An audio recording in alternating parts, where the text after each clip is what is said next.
सो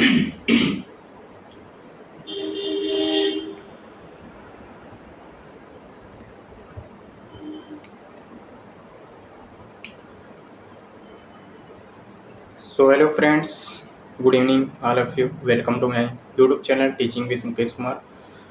तो दोस्तों, आज हम लोग का टॉपिक रहने वाला है, जैसे कि हम लोग इससे पहले देख चुके पायस। पायस कंप्लीट होने के बाद हम अब आगे का टॉपिक देखने वाले हैं। वो है हम लोग का नया टॉपिक है, वो है मिसेल। मिसेल क्या होता है, इसके बारे में हम जानेंगे। और उम्मीद करूँगा कि आप सब लोग बहुत अच्छे होंगे, पढ़ाई लिखाई बहुत अच्छी तरह से चल रहा होगा। तो चलते हैं टॉपिक की ओर। तो आज हम लोग का टॉपिक क्या है, मिसेल। इसमें डेफिनेशन दिया गया है मिसेल क्या होता है, उसके बाद हम इसको डायग्राम के थ्रू समझने की कोशिश करेंगे और किस प्रकार से मिसेल बनता है इसके बारे में हम जानेंगे। तो इसमें एक डेफिनेशन दिया है मिसेल का, जिसमें दिया है कि मिसेल एक समगुणित क्लोराइड होता है। मिसेल क्या होता है, इसमें कहा गया है कि एक समगुणित क्लोराइड होता है, जिसमें क्या होता है, कुछ ऐसे पदार्थ होते हैं जिनके अनेक कण एक निश्चित सांद्रण से ज़्यादा सांद्रण होने पर आपस में जुड़कर क्लोराइड कण या मिसेल बनाते हैं। क्या कहा जा रहा है कि मिसेल एक समगुणित क्लोराइड होते हैं जिसमें कुछ ऐसे पदार्थ प्रेजेंट होते हैं जिनके अनेक कण एक निश्चित सांद्रण से ज़्यादा सांद्रण होने पर, ऐसे पदार्थ होते हैं कोई जिसमें क्या होता है, उसके जो कण पार्टिकल्स होते हैं वो उनका जो सांद्रता होती है उससे वो क्या हो जाते हैं, अधिक सांद्रित हो जाते हैं, जिससे जो कण होते हैं वो आपस में जुड़कर क्या करते हैं, बड़े क्लोराइड कण या मिसेल बनाते हैं। इसी को हम क्या कहते हैं, मिसेल कहते हैं। ठीक है। और इसमें एक एग्जाम्पल भी दिया है कि सोडियम स्टीरेट एक समगुणित क्लोराइड का उदाहरण है, एग्जाम्पल है। किसको बताया गया है, सोडियम स्टीरेट को। ठीक है। आगे हम देखेंगे कि मिसेल किस प्रकार से बनता है, इसको समझने की कोशिश करते हैं हम। यहाँ पर दिया है एक डायग्राम दिया गया है। सबसे पहले हम इसको रीड करते हैं, उसके बाद डायग्राम के थ्रू समझने की कोशिश करेंगे कि इसमें सोडियम प्लस आयन जो भी है क्या है, ऑयल क्या है। यहाँ पर कुछ रिंग चिन्ह दिख रहा है, जिसमें हेड वाला पार्ट दिख रहा है, टेल वाला पार्ट दिख रहा है। ये सब क्या है, इसके बारे में हम जानेंगे। सबसे पहले हम इसको रीड करते हैं कि इसमें बताया क्या जा रहा है। तो मिसेल का बनना, यदि हम sodium stearate C17H35 COO Na साबुन का उदाहरण लें, किसका, सोडियम स्टीरेट साबुन का उदाहरण लेते हैं, तो उसे जल में विलय करने पर, सोडियम स्टीरेट लेते हैं और उसे हम क्या करते हैं, जल में विलय करते हैं या घोलते हैं।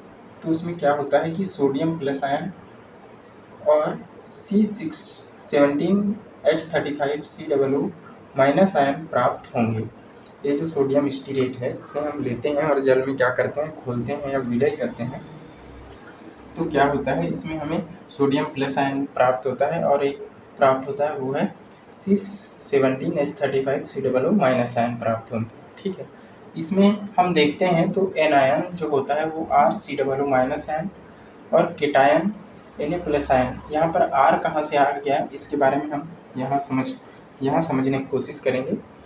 अब फिलहाल इतना जानो कि एन आयन क्या प्राप्त होता है हमें, RCOO माइनस आयन और केटायन जो है वो Na प्लस आयन प्राप्त होता है। इसमें आगे जो बताया है, sodium ion Na plus ion जल में घुलकर जल योजित हो जाते हैं। ये जो सोडियम आयन है, यहाँ क्या क्या प्राप्त हुए हमें, सोडियम आयन प्राप्त हुए, वो क्या होता है, जल में घुलकर जल योजित हो जाता है और संपूर्ण जलीय प्रवस्था में बिखरे रहते हैं। ये जो सोडियम प्लस आयन है हमें कहाँ से प्राप्त हुआ था, सोडियम स्टीरेट से प्राप्त हो गया था। और ये जो सोडियम प्लस आयन होता है वो जल में घुलकर या घुलकर क्या हो जाते हैं, योजित हो जाते हैं, जुड़ जाते हैं और संपूर्ण जलीय प्रवस्था में जो जल का जो पार्ट होता है उसमें क्या होते हैं, बिखरे हुए होते हैं। ठीक है। और जो हम लोग का जो अगला जो भाग था, जैसे कि एन आयन, ये तो हो गया केटायन, सोडियम प्लस आयन था।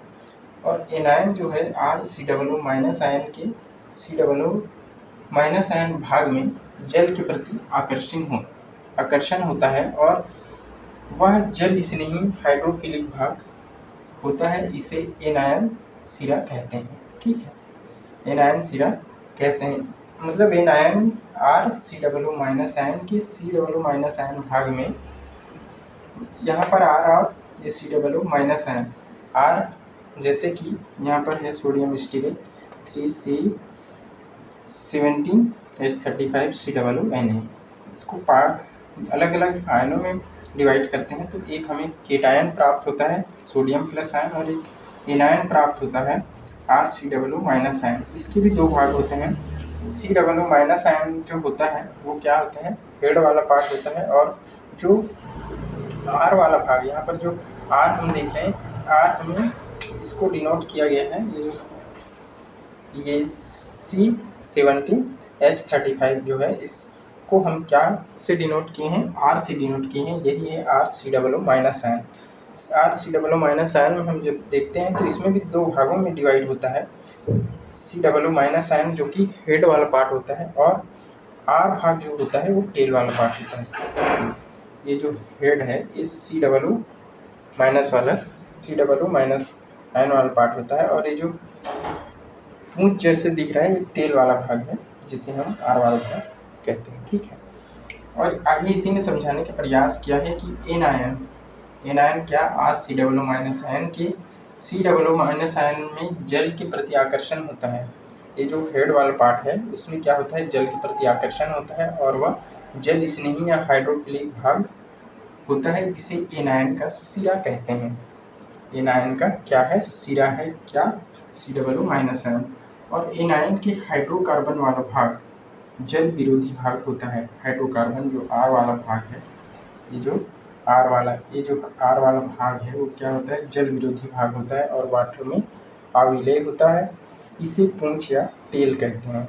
ये जो क्या है, जल विरोधी है, हाइड्रोफोबिक है, जल से विरोध करती है। तो ये क्या है, इसमें ये जो पूंछ वाला भाग होता है इसे बताया गया है। इसमें कौन सा है, हाइड्रोकार्बन भाग, एनायन का हाइड्रोकार्बन वाला भाग।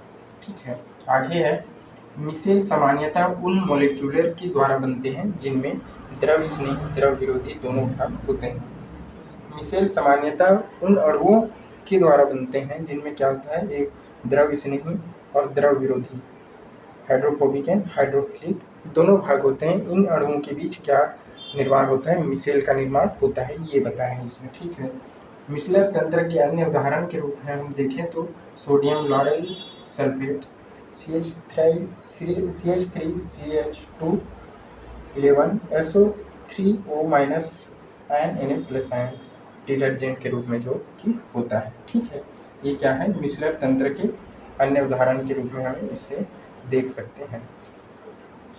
जैसे कि अब डायग्राम के थ्रू देखो, सोडियम क्या है, ये क्या है, सोडियम स्टीरेट है। इसे हम दो पार्टों में डिवाइड करते हैं, एक केटायन और एक एनायन। एनायन में दो भाग प्राप्त होता है, एक हेड वाला पार्ट और एक टेल वाला पार्ट होता है। ठीक है, अब हेड और टेल कहाँ प्रदर्शित हुआ है डायग्राम में, ये देखते हैं। तेल बूंद युक्त मिसेल निर्माण, देखो इसमें क्या है, जल दिख रहा है किनारे किनारे और इसमें सोडियम प्लस आयन होता है जो कि केटायन। केटायन क्या है, यहाँ पर हम लोग देख रहे थे, जल में घुलकर जल योजित हो जाते हैं। ये जो सोडियम प्लस आयन है, केटायन है, जल में घुलकर क्या है, जल योजित हो गए हैं, जल से जुड़ चुके हैं। ठीक है, जुड़ जाते हैं जल से, फिर क्या होता है, ये जो हम लोग का क्या है, एनायन वाला जो पार्ट है, ये एनायन वाला जो पार्ट है वो ऑयल जो होता है वो चारों ओर क्या होता है, घेरे रहता है। किस प्रकार, अब हम ये भी समझने वाली बात है कि ऑयल बीच में कहाँ से आ गया। ठीक है, जब हमारा जो कपड़ा होता है, जो गंदगी होता है, वही क्या है, ऑयल है।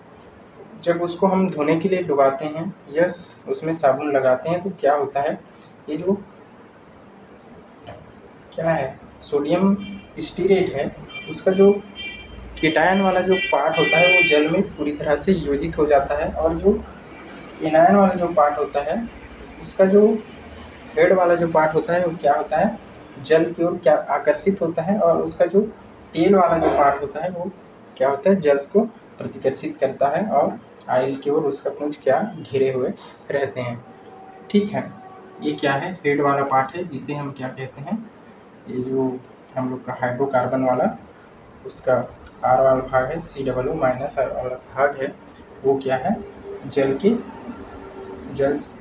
इसमें ही होता है, यानी कि जल को आकर्षण करता है। और इसका जो टेल वाला पार्ट है वो क्या है, जल प्रतिकर्षी होता है और वो क्या होता है, ऑयल के चारों ओर पूंछों के द्वारा घिरे रहते हैं। इस प्रकार से क्या होता है, मिसेल का निर्माण होता है। ठीक है, मिसेल का निर्माण होता है, फिर जो कपड़े का गंदगी होता है वो गंदगी को वहाँ से निकाल दिया जाता है।